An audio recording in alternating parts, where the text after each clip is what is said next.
Veblen. O Thorstein Veblen, se vocês forem jogar o nome agora para procurar na internet, primeiro vai aparecer as coisas em inglês.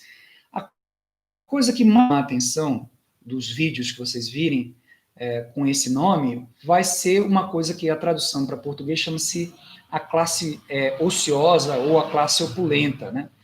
A ideia de que você tinha uma revolução industrial, que ela estava em desenvolvimento, tendo um progresso material, e que esse progresso material levava ao engajamento da classe média e da classe trabalhadora.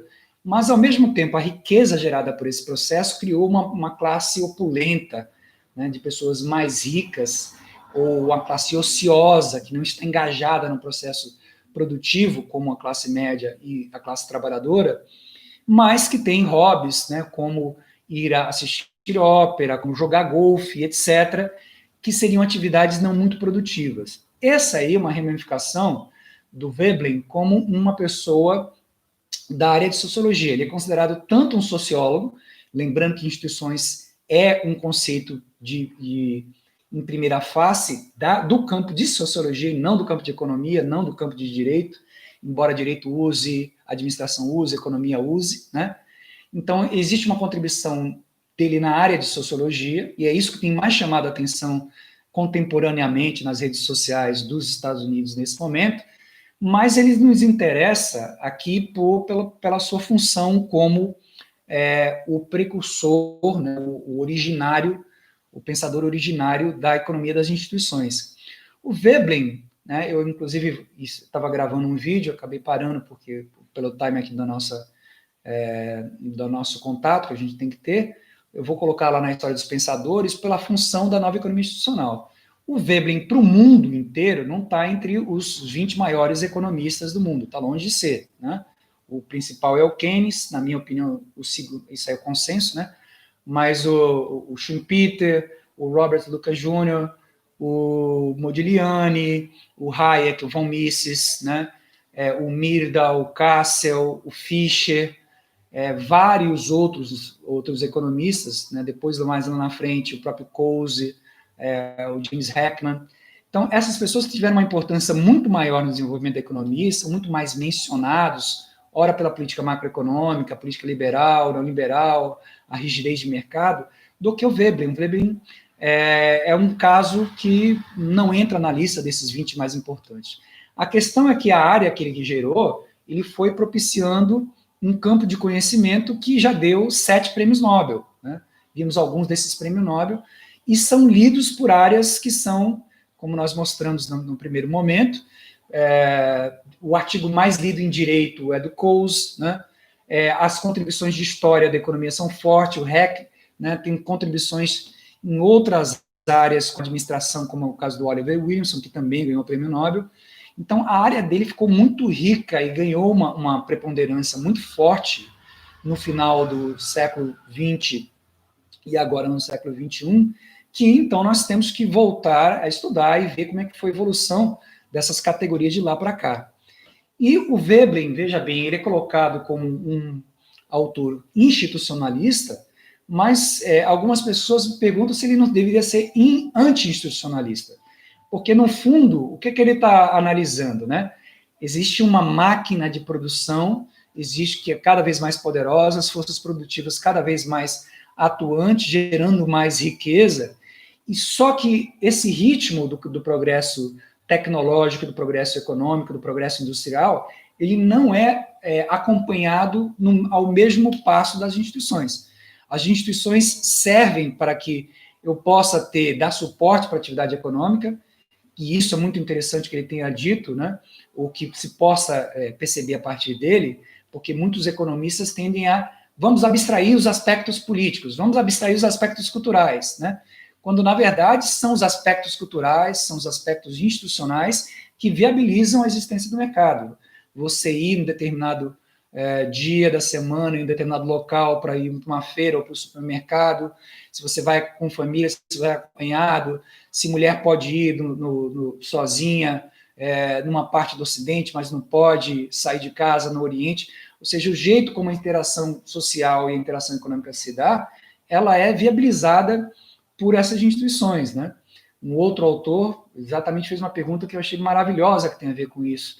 um desdobramento dessa questão. Diz assim, poxa, o Oriente Médio, tinha o Império Otomano, né? A Igreja Católica ainda tinha um domínio ali naquela área, e o que eu tenho ali do lado? Eu tinha uma grande riqueza acumulada em Constantinopla, mas enquanto a Europa era um lugar cheio de atividade no campo, atividade rural, pouca atividade urbana, pouca industrialização, as pessoas eram analfabetas. Então, todo o capitalismo tinha toda a chance de desenvolver no Oriente Médio, mas acabou se desenvolvendo na Europa, principalmente na Itália, né? Especialmente nas cidades de Gênova e Veneza, porque essas duas cidades, primeiro, tinham uma participação de judeus comerciantes que ofereciam crédito e que, ao mesmo tempo, tinham um sistema de vigia, de monitoração da atividade, para ver se alguém rompia o que estava estabelecido, o contrato. Então, havia tanto um arsenal militar quanto um sistema de punição, ou seja, você não me pagou na cidade A, o meu sistema vai dizer agora que na cidade B você não vai ter minha mercadoria, ou que você vai ser preso.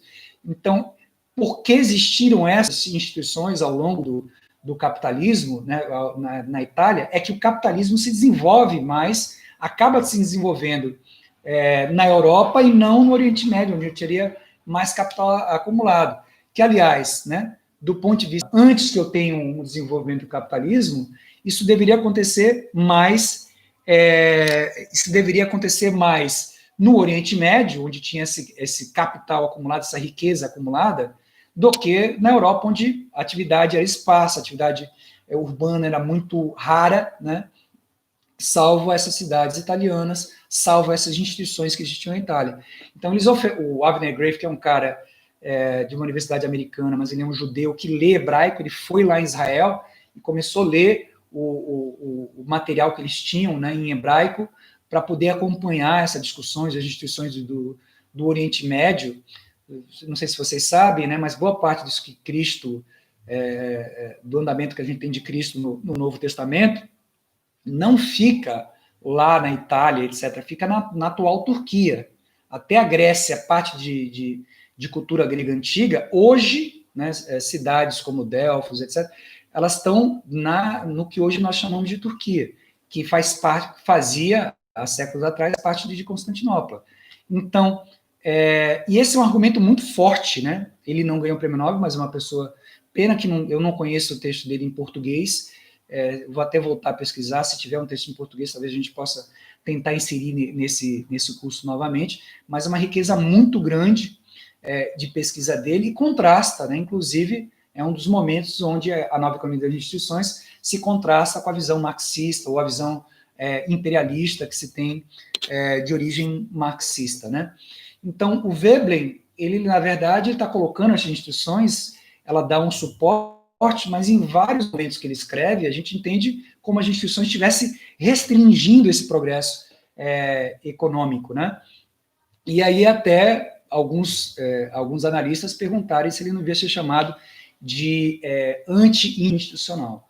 Veja que, e essa parte que a gente vai concluir nessa nossa conversa aqui, que em inglês a expressão que eles usam é economics, eles não usam a expressão economy, ou seja, esse campo do conhecimento, ele não está voltado para a economy, que é a ciência aplicada, é o fato real, né, em Belo Horizonte, em Salvador, Rio de Janeiro, São Paulo, Rio Grande do Sul, Recife, por aí vai, né? Ela está interessada em economics, né? Ou seja, que é numa teoria econômica. E uma grande divergência que está logo no início, na velha, é que o Veblen, ele pretende fazer alguma coisa insatisfeito com o irrealismo das hipóteses da então chamada, na época dele já era chamada de ciência econômica, né? E ele partindo para uma coisa que era mais empírica, que era uma coisa tentando classificar as coisas que ele observava, do que usar o que foi chamado, e ainda é chamado de metodologia econômica, né, de hipóteses realistas, e tentar derivar coisas em cima dela. Mas, como nós vimos no texto, né, já na velha economia das instituições, isso separa os dois grupos.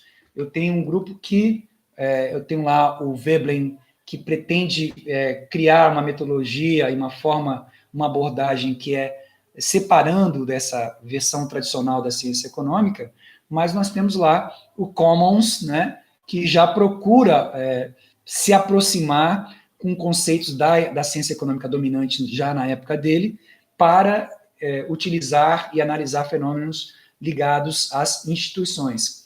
A nova economia das instituições está ela toda ligada aos métodos de ciência econômica, e esse é um dos temas que a gente vai abordar na semana que vem, mas eu gostaria de cravar um pouco assim, para a gente poder ordenar as ideias agora.